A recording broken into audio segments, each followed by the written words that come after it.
Hello, everyone. Welcome back. My name is Quita, and I am a risk adjustment coder, auditor, and I have been in this industry since 2017.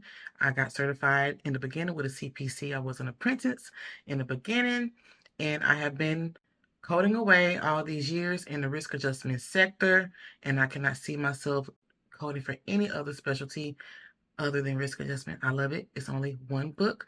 I tell you all the time. Some of you want to switch over. Like, just look, switch over to risk adjustment coding.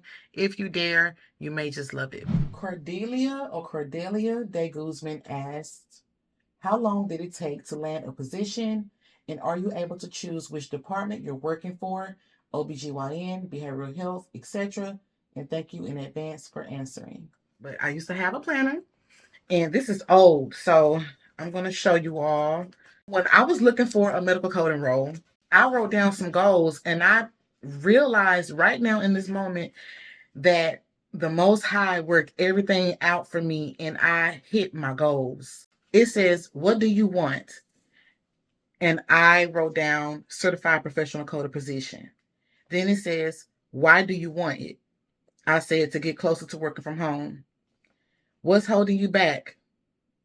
Nothing. What will you do to get it?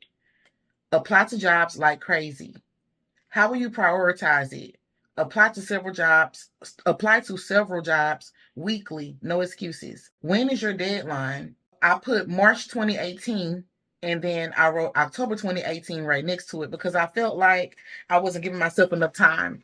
So you can see it right here where I scratched it out right there.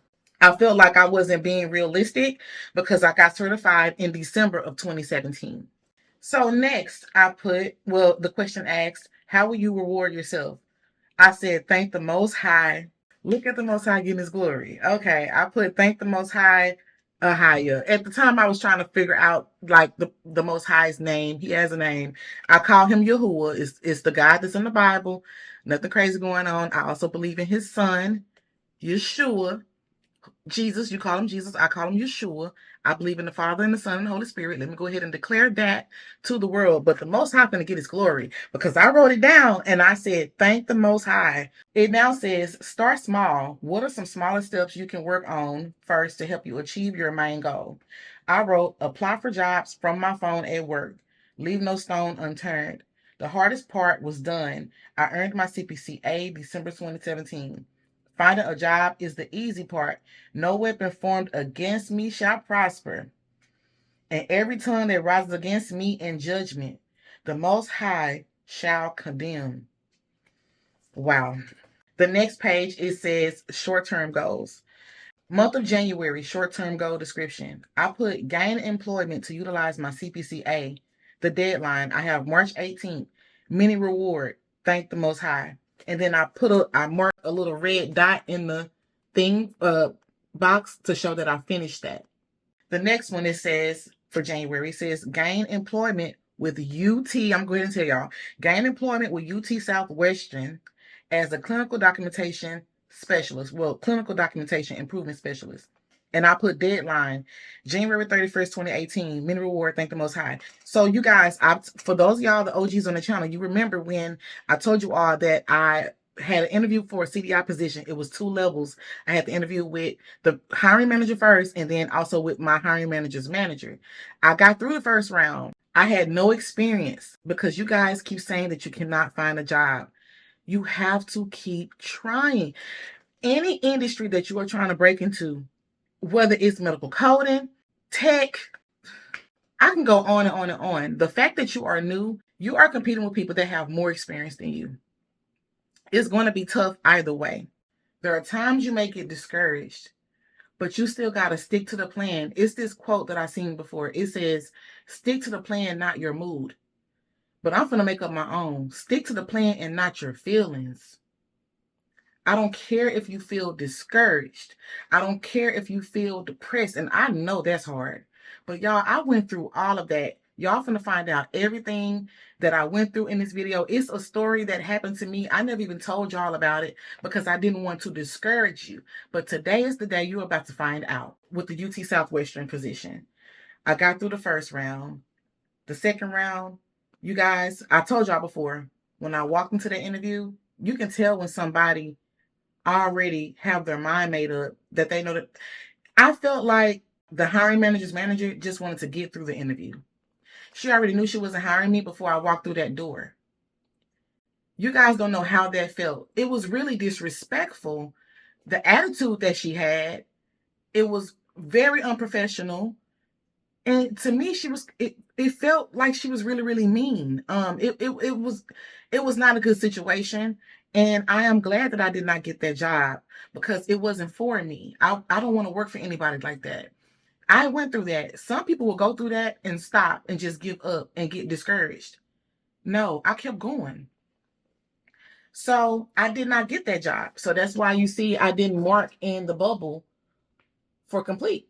I did not get that job. That's why I didn't mark it. I also interviewed with Baylor Hospital in Dallas, and I actually got hired for that role. So to answer your question, I actually found a job, I believe, less than a month after getting certified. I want y'all to see the stuff that I wrote down. So on January the 2nd, I wrote, applied to 57 jobs, did screening and assessment for HCA, Medical Coding Company, and I never heard back from HCA. Fast forward to January the 10th, I put interview for clinical documentation improvement specialist with UT Southwestern. So the first round, CDI. And then fast forward to January the 15th, interview with Baylor, first phone screening. So I didn't just put my eggs in one basket. I was applying out everywhere. And then right here on January 19th, interview at 10 a.m. UT Southwestern for the second round. That's with the lady who was not too nice. On the 23rd, I had an interview face-to-face with Baylor, and it says medical coder got the job on the spot. So I did get the job on the spot. So let me tell you all what happened with that. In that interview, she knew I had no experience.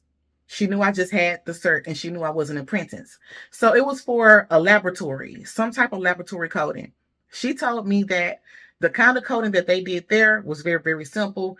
And this was actually inside of the hospital. So I would have had to go to the hospital in order to do this work. It was not work from home, and it was not hybrid. For those of y'all who are aware, like that you know about Baylor. So Baylor Hospital, they have the old side, and then they built a new side like right across the street. So I would have been working in that side of the hospital, the one that's brand new. When I interviewed for it, she knew I didn't have any experience. And she said, getting the certification is hard. So the fact that you was able to do that, then I know that you can code. She said, anything else I can teach you. She said that the coding that they do there was very, very simple. We're using the same codes a lot. I was explaining to her like my passion. I had a really strong passion. I really wanted to find a job in medical coding. I said, I'm just trying to get my foot in the door. I remember saying that. And she said, well, you got it. I got the job on the spot. I got hired on the spot. So I found my first medical coding role in less than a month after getting certified. But I applied out like crazy. I didn't play around with filling out my application. I made sure my resume was top tier. I did a lot of things in order to be able to, break into the industry. I was also going to those AAPC chapter meetings as well. Baylor switched up. This was on February 2nd. Okay, so let me tell you all what happened with this. I put in my 2 weeks notice at my current job. And then I heard back from Baylor, and they said, you're an apprentice? I said, yes. We made a mistake. We're not hiring for a CPC-A. You have to have a CPC certification. This is the conversation between me and the HR representative. Offer letter and everything. She asked, was there any way that I can get the A off by the start date? Of course I can't. It was another certification that they were speaking about, and she was like, well, can you get this one? And I couldn't get it. I said, well, I've already put in my 2 weeks notice at my job. And let me tell you what she said. She said, oh, you're going to have to retract that. And it went exactly like that. A lot of people don't know this story. I'm telling you all for the first time. I never wanted to say it because I didn't want to discourage you or for you to feel like that would happen to you. That happened to me. But I did not let that stop me. I could have stopped right there, and I did not. So let me tell you what else happened even in that situation. So I did not retract my letter. I went ahead and left my job. I left my job because my dad was already dying of cancer. My dad was diagnosed with pancreatic cancer. I never would have quit my job because I was raised, you don't quit no job. So I would have never left that job. I realized that I was freed from that job. The Most High freed me from that job so I could spend more time with my dad. So that's exactly what I did. So I spent time with my dad, and then my dad ended up passing in the summer of 2018.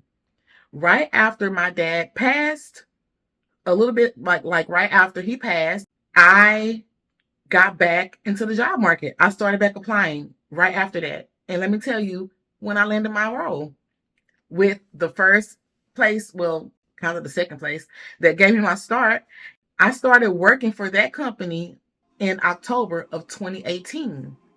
I just realized when I scratched out March, I wrote October 2018. Full circle moment. I wrote this down and it happened. And it's not from anything that I did. My daughter just woke up. It's not from anything that I just did. All glory goes to the Most High.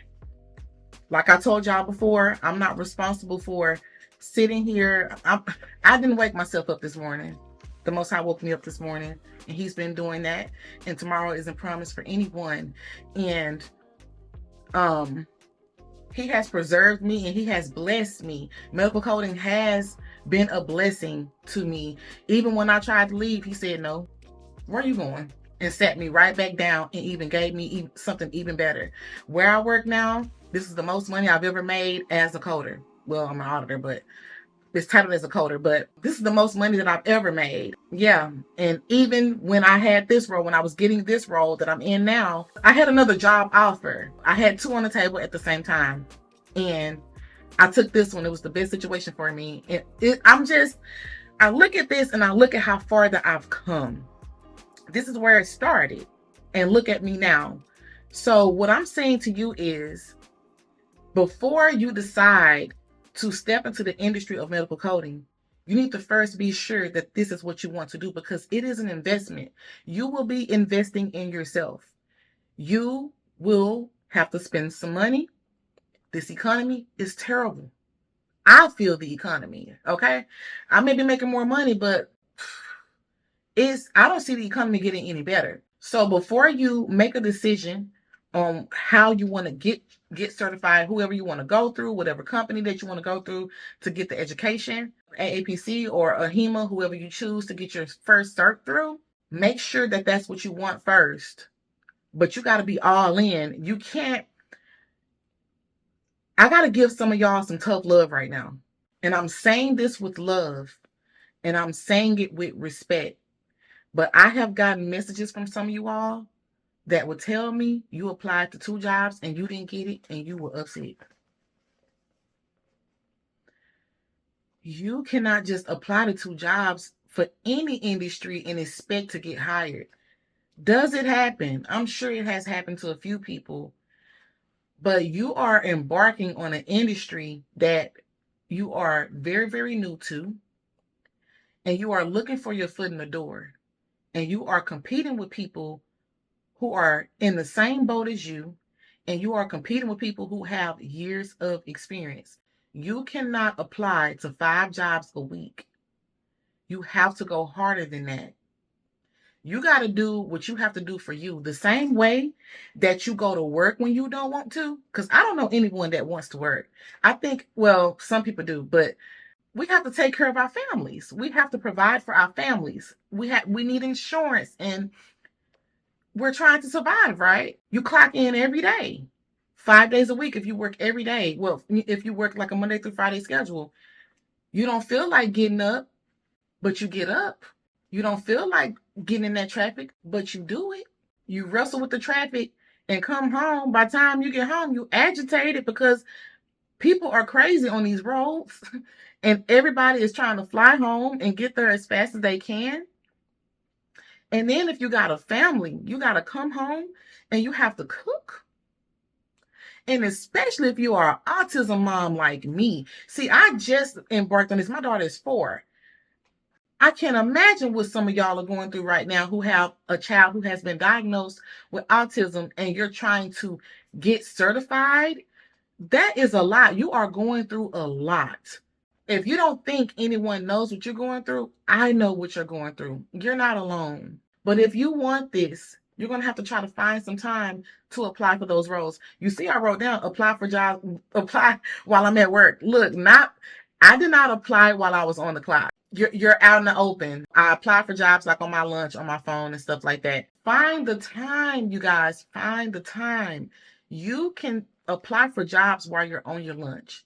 If you take a 30-minute lunch, that's enough time to maybe apply for 2 or 3, especially with Indeed and Glassdoor. The one-click apply, with ZipRecruiter and stuff like that. The role that I have now, I applied for that role through, I believe it was ZipRecruiter, and I think it was like a one-click apply. That fast, that easy. I don't care if they are asking you for 5 years of experience. You're going to apply anyway. I can't make you do anything, but I can only encourage you and try to motivate you to push through this. You have to climb out of this. This video is to give you a little push. Don't give up. I know it sounds cliche, but the more no's you get, the closer you are to getting a yes. It's true. You have to apply to several jobs a week. You have to. You have to make sure that your resume is looking good. And there are free resources out there. I know in the past I told y'all you can get it professionally written and pay a price. That's what I did. I don't recommend that no more. ChatGPT, that's a free tool. You can use that to help you with your resume. I have never used a cover letter in my entire working career. I didn't have a cover letter, you guys. I had a basic resume. It wasn't like this. It was basic, but it was a paragraph at the top talking about how I wanted to embark in the industry and what I'm capable of. The first job with Baylor, she told me that we have several positions open, but I like to leave 1 or 2 for a new coder. She said that to me. You're going to have people who would accept you without experience, but you're also going to have people, of course, who will not accept you with it. Like I told you, the second round with UT Southwestern, she was not hearing it. My daughter is up from her nap, you guys, so she's going to be really, really loud. She's going to be running through here, stammering and making a bunch of noise. But I hope that this provided you all some type of motivation. How you going to give up on you? Don't you dare give up on yourself. You don't know what's on the other side. And get started on your goals. Write it down like I did. Write it down. Look at it every day. Put it on your wall. Write it on your mirror in your bathroom. I'm a woman of faith. You should be praying about this. You should be fasting about this. He said, pray without ceasing. He also said, in all things, pray. He wants to hear from you. You should be taking this up with him. And make sure that he even wants you to go in this direction. What if he don't want you to be a coder? I'm not going to tell you to become a medical coder, and that's not for you. You must do what he thinks is best for you. And if you have received confirmation that this is it, what are you waiting on? You want him to tell you again? It's time to execute. And to my autism moms, I know it's tough. I know it's tough.